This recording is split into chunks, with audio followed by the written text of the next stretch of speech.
Hello, everybody. Hopefully, you're having a wonderful, fantabulous, and mystical day. My name is Emmanuel Aguilar, aka Mystic Fox 4. If you are unfamiliar with who I am, I'm an artist. I do illustration and character design. If you're wanting to look out and see some of my work, you can reference to my Instagram or artstation. I'll probably link that down below.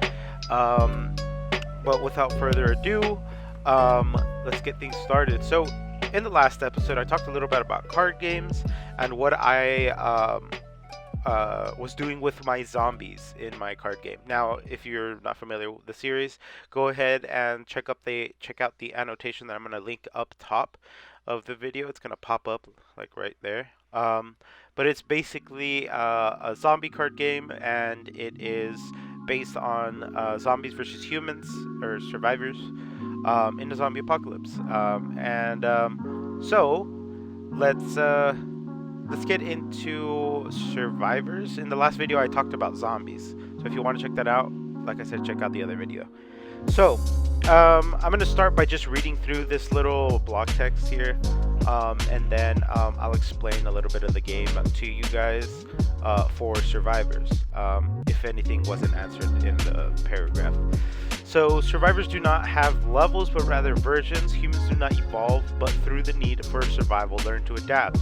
This trait allows them to be multifaceted with using equipment cards. Humans may learn maximum of 6 equipment cards. These can be the same equipment or a menagerie of equipment, depending on the situation. Instead of leveling, equipment has different grades. This ranges from D through S. These are indicative of the GD on the bottom left-hand side there on the card. If you're looking at this, these are indicative of the GD. Survivors have skills themselves. These traits are unique to each survivor and allow you to play the way you like. Equipment allows you to either add new traits, grant more stats, or change how an attack will go down. You cannot stack weapons from different grades if they are not in ascending order, like I said, D through S, unless equipment says otherwise. So, survivors, right? That's the general rundown. Now, survivors, unlike zombies, like I said, they don't evolve, so they don't have a stack thing here for them where you can put like a survivor on another survivor. I was thinking in the future of doing something similar, which are going to be called squad cards, and they're basically going to be like groups of survivors that you can stack on top of each other, and they would utilize all of their skills. Now, important to know, they utilize their skills. Zombies use traits, but survivors use skills. Now, skills are really different from traits because they change the way an attack would go down. So skills could be changing up how combat is dealt or how something happens. An example of this would be, maybe Samantha Merck over here.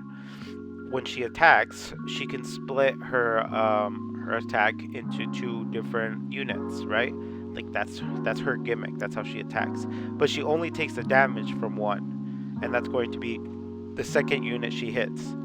Now that would be her skill. She also has she would have like an ability that she has when she's on the top. So some, or not her in particular, but some units have this text here, and it will say like, oh, whenever this unit is blocking, it takes half damage, right? So something like that I think is really cool, and it would add to the game, and it adds to the complexity of combat tricks. If you're not familiar with combat tricks, definitely check out my first video. I explain combat tricks a little bit better. But short summary, combat tricks are when you're attacking. In the moment that the person that is receiving the attack is going to accept the attack, and they declare their blockers, or they declare what they're going to do, you can play a card and you can negate that. You can play a card that buffs your unit to take them out of lethal range, or you can do a couple different things.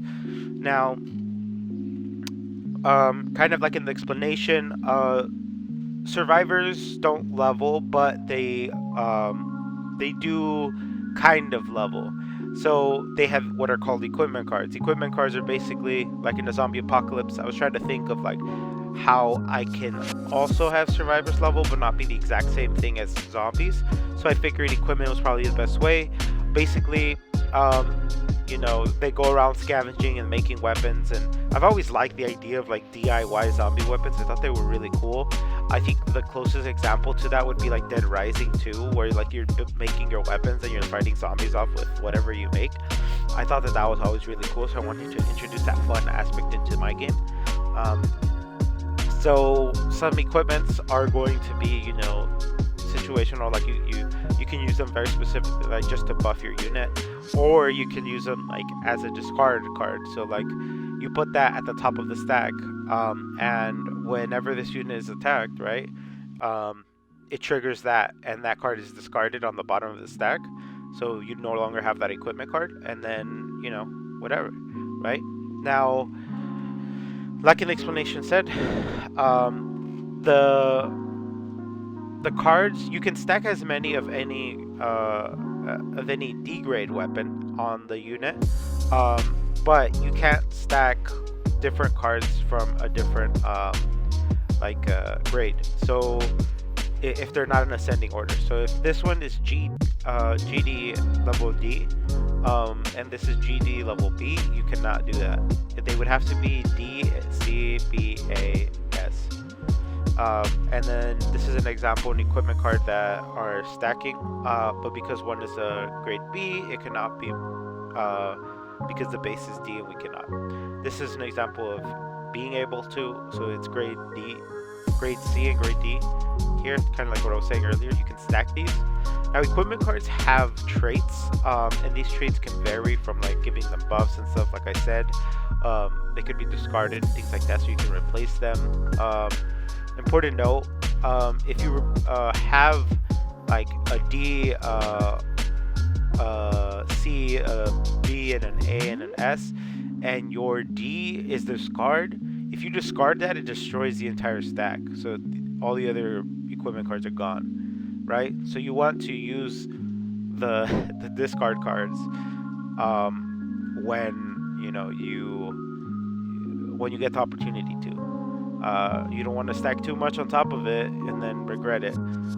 Although some equipment cards will probably say like it'll have like an additional trait like, oh, gain +2, +2, +2, or +1, +1. When this card is discarded, draw 2 cards and search for 1 equipment, right? Or draw 1 card and search for 1 equipment. I don't know. I would have to figure out the balancing for it. Basically, they would have secondary effects that constitute a reason for wanting them to get discarded. And this idea comes from Discard Jinx in Legends of Runeterra, where you want to discard your hand so that you can get stronger. In this case, you want to equip it onto your unit, and then you want to discard it by, the stacking thing that I told you. Now, this is a new mechanic that I was thinking about like a few days ago, but it's going to be a mechanic that I'm going to be putting into my card game to make it a little bit more complicated. And that's the idea around equipment. Now, if anybody has any questions, feel free to comment down below. Again, thank you guys for watching this video. I really enjoyed talking about these card games. I've always been really big into card games, so if you like that and you're also trying to do that and you are trying to make your own card game, feel free to hit the subscribe button, hit the little bell icon, because sometimes YouTube doesn't notify you when I upload videos, and that's the easiest way to get in contact with the videos. And comment down below, like I said, what do you guys like about the mechanics.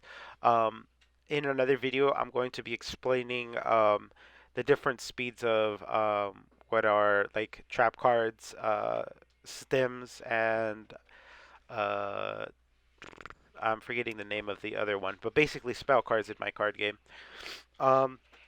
So I'll see you guys in the next one. Stay mystical.